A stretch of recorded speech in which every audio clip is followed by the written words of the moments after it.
And welcome to this video. हम पढ़ रहे थे केमिकल काइनेटिक्स। तो हम थेरीज ऑफ रिएक्शन रेट्स पढ़ रहे थे। हमने इससे पहले वाले जो वीडियो था उसमें कोलिजन स्टेट थ्योरी पढ़ लिया था। अब हमको पढ़ना है ट्रांजिशन स्टेट थ्योरी या संक्रमण अवस्था सिद्धांत। According to this theory the reactant molecules The reactant molecules is first transformed into intermediate transition state.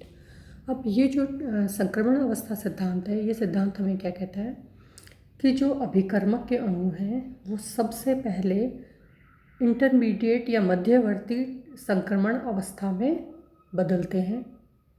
The transition state is formed by loose association और बॉन्डिंग ऑफ रिएक्टेंट मॉलिक्यूल्स। अब ये transition state या संक्रमण अवस्था कैसे बनती है कि जो हमारे अभिकर्मक के अणु हैं उनकी बॉन्डिंग आपस में या तो लूज हो जाती है या फिर वो बॉन्डिंग टूट जाती है और वो संक्रमण अवस्था बनाते हैं।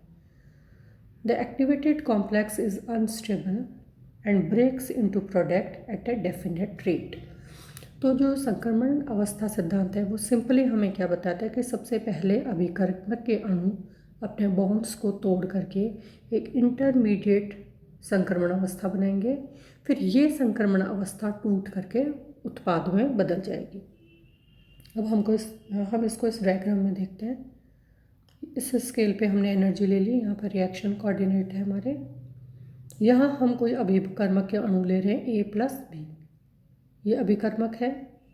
ए और बी ने मिलकर के पहले एक संक्रमण अवस्था बनाया जिसको हम AB स्टार दिखा रहे हैं और फिर ये आपका प्रोडक्ट में चेंज हो गया C में।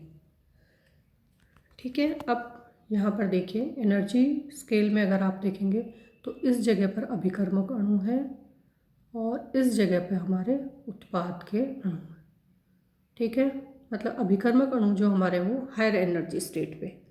अब ये दोनों A और B कंबाइंड होकर के सबसे पहले क्या बनाएंगे, AB स्टार ट्रांजिशन स्टेट, जिसको हम संक्रमण अवस्था कहते हैं। ये संक्रमण अवस्था एक निश्चित वेग से टूटेगी और टूट के क्या बना देगी, उत्पाद C। अब ये क्योंकि यहाँ पर आप देखिए जहाँ पर ये संक्रमण अवस्था है ये एनर्जी में हाईएस्ट पोजीशन पे है, इसका मतलब इसकी ऊर्जा सबसे ज़्यादा है। और हमने क्या पढ़ा था कि जब एनर्जी हाईएस्ट होती है, पोटेंशियल एनर्जी स्पेशली जब हायर होती है तो वो अवस्था बहुत ज़्यादा अस्थायी होती है। वो कुछ माइक्रो सेकेंड्स में ही टूट कर किस में चेंज हो जाती है, प्रोडक्ट में चेंज हो जाती है। The theory suggest that there are three major factors that determine whether a reaction will occur। ये थियोरी हमें ये बताती है कि तीन ऐसे कारक हैं जो हमें ये बताते हैं कि अभिक्रिया होगी या अभिक्रिया नहीं होगी, या जिन कारकों के ऊपर कोई अभिक्रिया निर्भर करती है। The concentration of the activated complex, जो एक्टिवेटेड कॉम्प्लेक्स बना था उसकी सांद्रता कितनी है। The rate at which the activated complex breaks apart, और जो एक्टिवेटेड कॉम्प्लेक्स हमारा ये वाला, ये एक्टिवेटेड कॉम्प्लेक्स किस वेग से टूट करके प्रोडक्ट बनाता है, ये वेग। whether it breaks apart to reform the reactants or whether it breaks apart to form a new complex the product।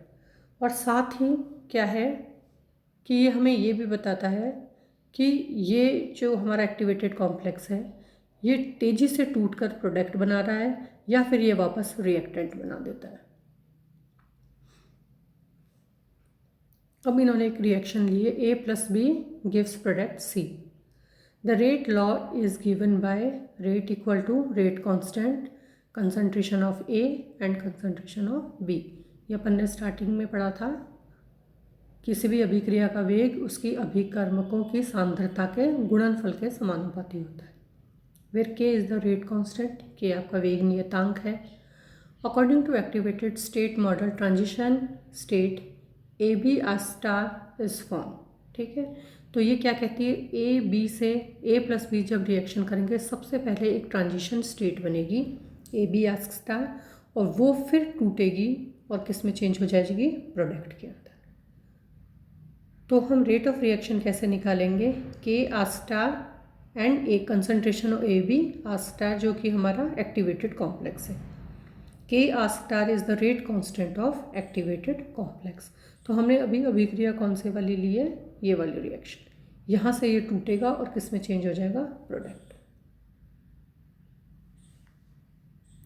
तो के की वैल्यू अगर हम निकालेंगे तो क्या आ जाएगी, एक्टिवेटेड कॉम्प्लेक्स जो हमारा बना था उसकी concentration divided by concentration of A and concentration of B.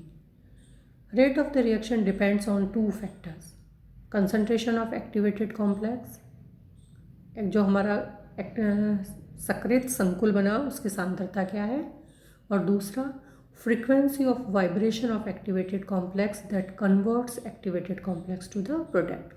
और दूसरा वो उस फ्रीक्वेंसी या उस आवृत्ति पर निर्भर करेगा जिस आवृत्ति के साथ में ये संक्रमण कॉम्प्लेक्स प्रोडक्ट के अंदर या उत्पाद के अंदर चेंज हो जाता है।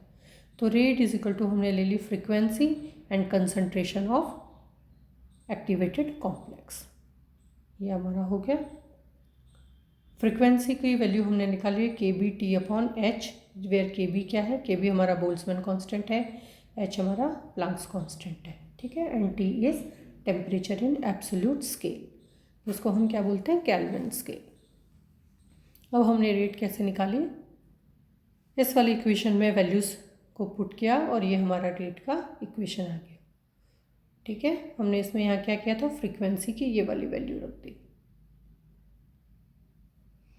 इक्वेशन 1 और 2 को हमने कंपेयर किया और हमारे के की वैल्यू यहाँ पर आ गई।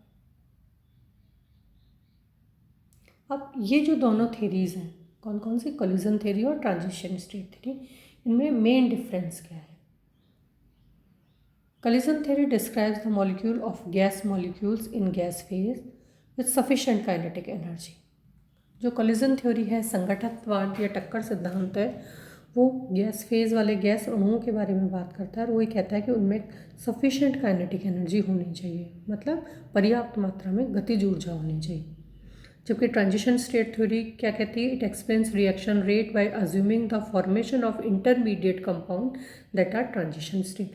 जबकि ट्रांजिशन स्टेट हमें क्या कहता है कि सबसे पहले एक्टिवेटेड कॉम्प्लेक्स बनना चाहिए। Collision theory states chemical reaction occur due to collision between the reactants. Collision theory या संगठनवाद हमें क्या बताता है कि जो अभिकर्मक के अणु हैं उनके बीच में टक्करें होनी चाहिए। जबकि transition state theory state that chemical reaction occur by going through the transition state. और जो ट्रांजिशन स्टेट थ्योरी है वो क्या कहता है कि एक्टिवेटेड कॉम्प्लेक्स बनना चाहिए, उसकी एक निश्चित सांद्रता होनी चाहिए और फिर वो टूट के प्रोडक्ट बनाता है। The collision theory use to predict the rate of chemical reaction particularly for the gases. अब ये अपन ने पढ़ा था कि कोलिजन थ्योरी है वो स्पेशली गैसेस के बारे में बात करती है। द टीएसटी और transition state theory can be use to determine the reaction rate of elementary reaction. जबकि ट्रांजिशन स्टेट थ्योरी से हम एलिमेंट्री जो स्टेप्स होते हैं हमारे प्राइमरी या प्रारंभिक पद होते हैं उनकी रेट ऑफ रिएक्शन को निकाल सकते हैं। Thank you.